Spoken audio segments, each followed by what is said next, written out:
আসসালামু আলাইকুম। আপনারা দেখছেন আপডেট বাংলাদেশ, আর সাথে রয়েছি আমি রুবেল।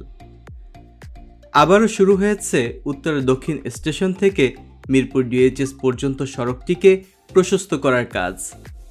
এই তো গত 11 থেকে 13 তারিখ পর্যন্ত সড়কটির একটি অংশ সংস্কার করে 14 তারিখ উন্মুক্ত করে দেওয়া হয় সবার জন্য, যার ফলে এখন যানবাহনগুলো আরও স্বাচ্ছন্দ্যে চলাচল করতে পারছে। আমরা আজ এসে দেখতে পাচ্ছি সংস্কার করা সড়কের দুই পাশেই প্রশস্ত করার কাজটি আবারও শুরু হয়েছে। সব মিলিয়ে এই সড়কটি হয়তো 4 লেনে উন্নীত হতে যাচ্ছে। মেট্রো লাইন 6 নির্মাণের জন্য বর্তমান উত্তরা দক্ষিণ স্টেশন থেকে মিরপুর ডিএইচএস পর্যন্ত লেকের উপর একটি অস্থায়ী সড়ক নির্মাণ করা হয়েছিল। আপনারা এখন সেই সড়কটিকে দেখতে পাচ্ছেন। সে সময় এই সড়ক দিয়ে মেট্রো রেল নির্মাণের যন্ত্রাংশ আনা নেওয়ার যানবাহন থেকে শুরু করে নির্মাণ কাজের সাথে সংশ্লিষ্টরা যাওয়া আসা করত। পরবর্তীতে মেট্রো রেল উদ্বোধনকে কেন্দ্র করে সড়কটির 6 থেকে 7 ফিট অংশে টেম্পোরারি পিচ ঢালাই করে দেওয়া হয় এবং জনসাধারণের চলাচলের জন্য উন্মুক্ত করে দেওয়া হয়। এই সড়কটি ব্যবহার করে মিরপুর থেকে উত্তরা স্বল্প সময় আসা যাওয়া করা যায় বিধায় রাতারাতি জনপ্রিয় হয়ে ওঠে সড়কটি। ফলে টেম্পোরারি পিচ ঢালাই অল্প কিছুদিনের মধ্যেই নষ্ট হয়ে খানাখন্দে এই পথের যাত্রীদের ভোগান্তির কারণ হয়ে দাঁড়ায়। পরবর্তীতে বিগত সরকারের সময় মেয়র আতিক সড়কটিকে ঠিক করতে চাইলেও সেটি আর করা সম্ভব হয়নি নানা কারণে।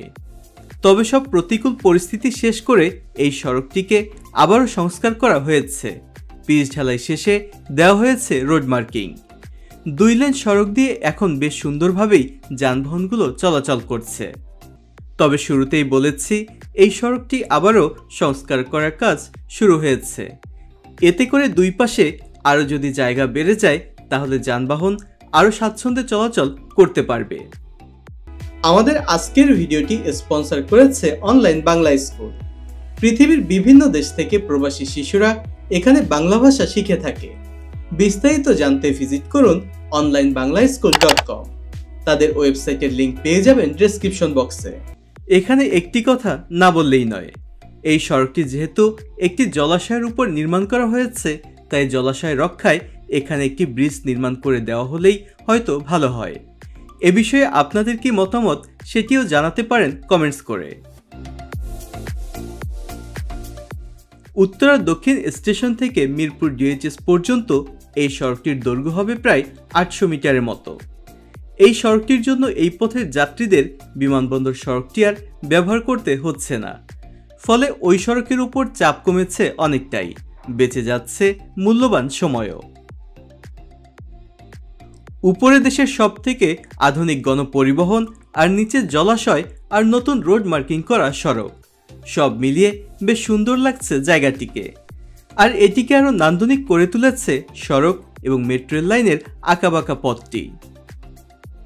দিয়াবাড়ি উত্তরা 3rd ফেজ এবং এখানের বিনোদন কেন্দ্রগুলোর পাশাপাশি অনেকগুলো বিশ্ববিদ্যালয়ের জন্য সড়কটি সবসময়ই প্রাণবন্ত হয়ে থাকে।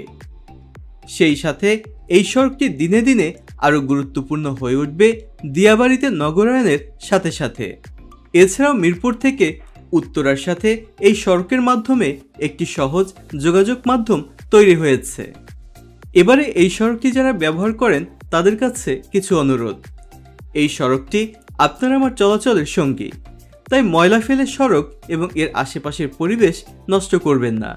সেই সাথে কেউ ময়লা ফেললে তাকে বুঝিয়ে ময়লা ফেলতে নিষেধ করুন। সড়কটি দিয়ে যাতে ভারী যানবাহন চলাচল করতে না পারে, তাই মিরপুর ডিএইচএস এর দিকে একটি নির্দিষ্ট উচ্চতা পর্যন্ত খালি রেখে লোহার বার দিয়ে দেওয়া হয়েছে। এটিও একটি ভালো উদ্যোগ। না হলে ভারী ট্রাকগুলো চলাচল করে অল্পদিনেই সড়কটিকে নষ্ট করে ফেলবে। শুধু যে লেকের উপরের এই সড়কটিকেই প্রশস্ত করা হচ্ছে তা কিন্তু নয়। এবারে আমাদের চোখে পড়েছে উত্তরা দক্ষিণ স্টেশন থেকে উত্তরা সেন্টার স্টেশনের মাঝের অংশের সড়কটির একদিকে চলছে সড়ক প্রশস্ত করার কাজ। সব মিলিয়ে এই পথের যাত্রীদের জন্য আরও আরামদায়ক হতে যাচ্ছে এদিকের সড়ক পথগুলো।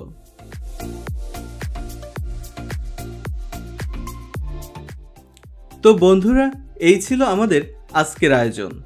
ভিডিওটি কেমন লেগেছে জানিয়ে দিতে পারেন কমেন্টস করে। সেই সাথে যদি ভালো লেগে থাকে তাহলে শেয়ার করুন আপনার বন্ধুদের সাথে।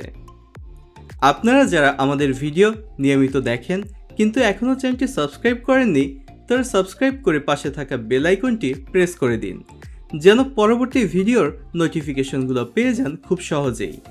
আর যারা ইতিমধ্যে চ্যানেলটি সাবস্ক্রাইব করেছেন তাদেরকেও জানাচ্ছি অসংখ্য ধন্যবাদ।